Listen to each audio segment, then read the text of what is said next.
नमस्कार। बात को समझो में आप सभी का स्वागत है।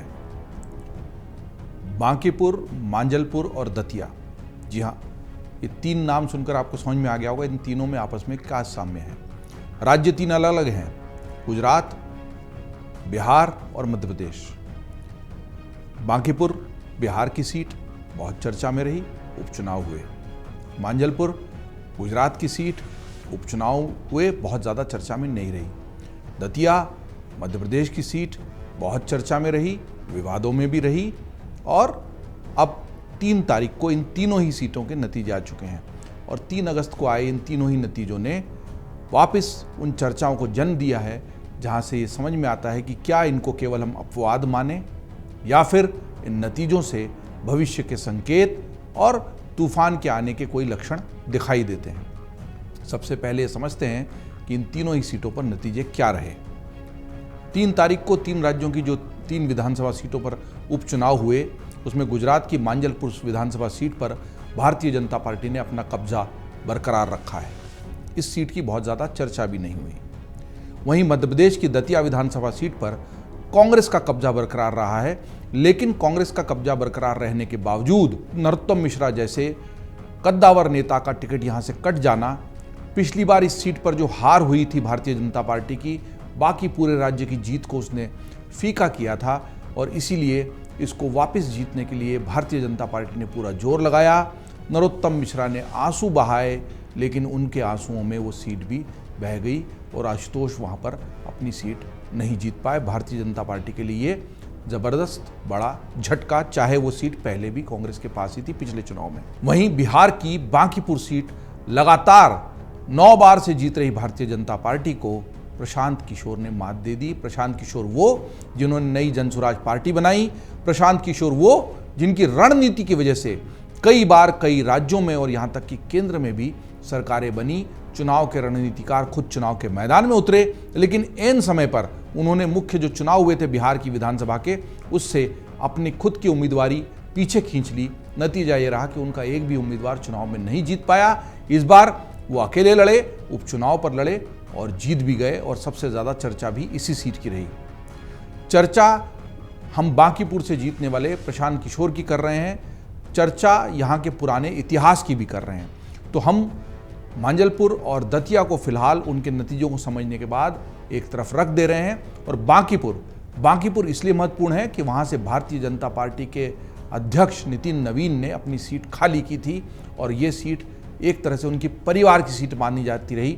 उनके पिताजी वहाँ जीतते रहे, वो भी जीते, और फिर जब भारतीय जनता पार्टी के अध्यक्ष बने, राज्यसभा में गए, तो फिर वो सीट खाली हो गई, और इसीलिए ये सीट सबसे ज़्यादा चर्चा में है।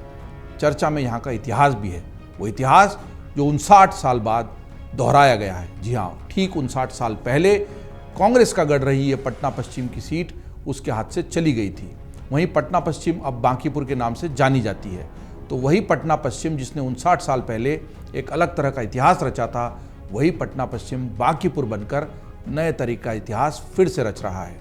इस बार बांकीपुर सीट जो भाजपा का गढ़ बन चुकी थी, भारतीय जनता पार्टी के हाथ से चली गई है, और ये केवल एक सिंबॉलिक नहीं है, केवल एक प्रतीक नहीं है, क्योंकि भारतीय जनता पार्टी के अध्यक्ष की सीट का बिहार, जहाँ पर उन्होंने ज़बरदस्त बहुमत हासिल किया, जीत हासिल की और भारतीय जनता पार्टी का मुख्यमंत्री भी बनाया, नीतीश कुमार वहाँ से हटे और सम्राट चौधरी मुख्यमंत्री बने, उस बिहार में सीट का हाथ से चले जाना कई सवालों को जन्म देता है।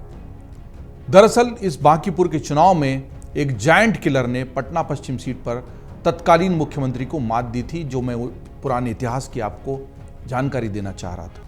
अब प्रशांत किशोर नाम के नए जायंट किलर ने दुनिया की सबसे बड़ी पार्टी के राष्ट्रीय अध्यक्ष के गढ़ में सेंध लगा दी है। दोनों की सियासत छात्रों के आंदोलन से भी सुर्खियों में रही है।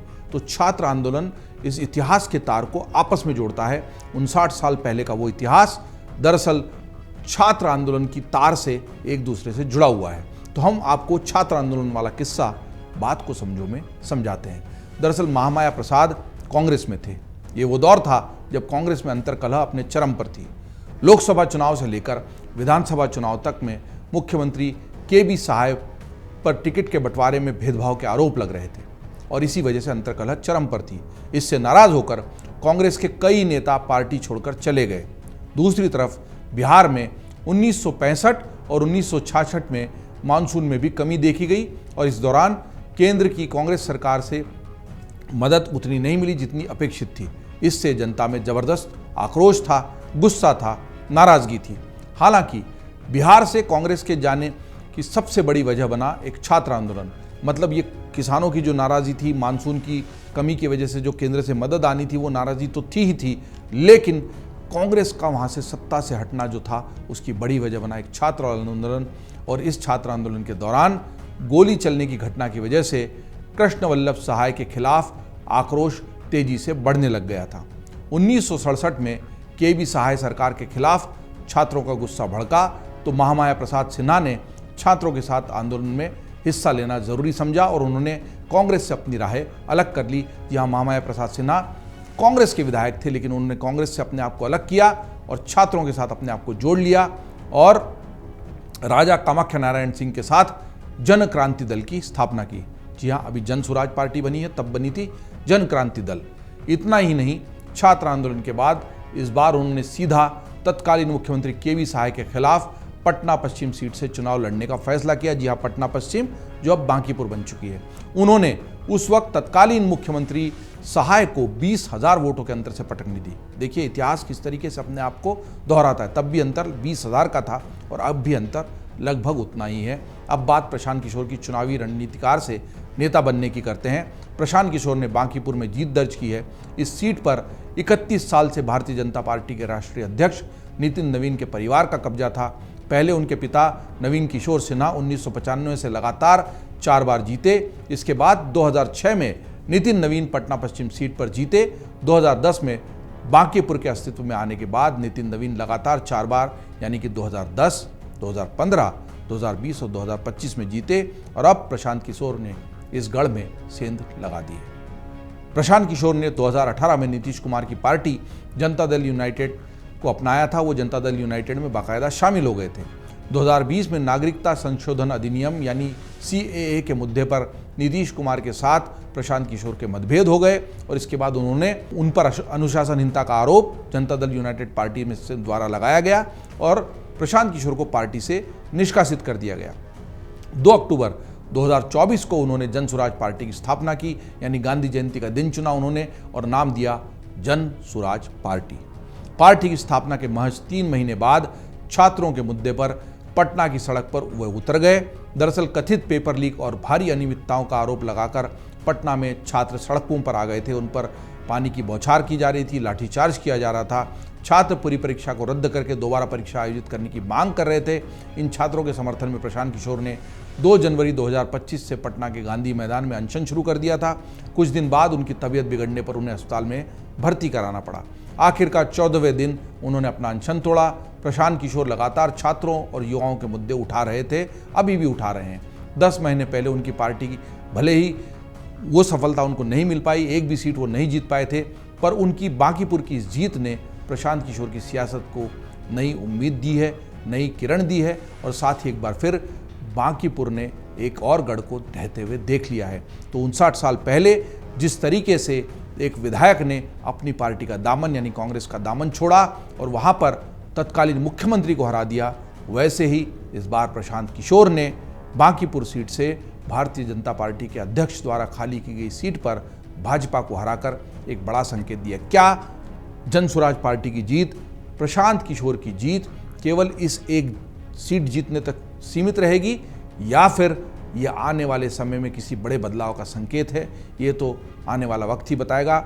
जैसा कि कहा जाता है लगातार कि जब जब आपको लगता है कि आप बिहार को समझने लगे हैं, तब तब बिहार आपको चौंकाता है और एक बार फिर बिहार ने सबको ज़बरदस्त तरीके से चौंकाया है। अब देखना ये भी दिलचस्प होगा कि वो प्रशांत किशोर जो अब तक पर्दे के पीछे थे, वो प्रशांत किशोर जो चुनावी मैदान में उतरे भी और नहीं भी उतरे, आगे बढ़कर भी उन्होंने अपने कदम पीछे खींचे, अब बाकायदा वो एक विधायक बनकर, जनप्रतिनिधि बनकर बिहार की विधानसभा में बैठेंगे।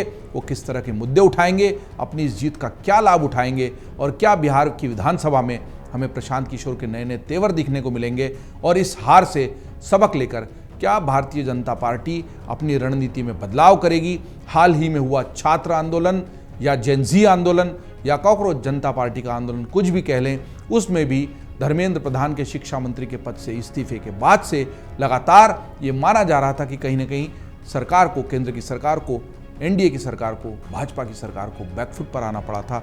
वहीं अब बांकीपुर की हार और दतिया में भी अपनी सीट नहीं ले पाने की वजह से भारतीय जनता पार्टी को अपनी पूरी चुनावी रणनीति पर दोबारा विचार करना पड़ेगा। बात को समझो में अभी इतना ही। अन्य खबरों के लिए आप देखते रहिए अमरउजाला.com।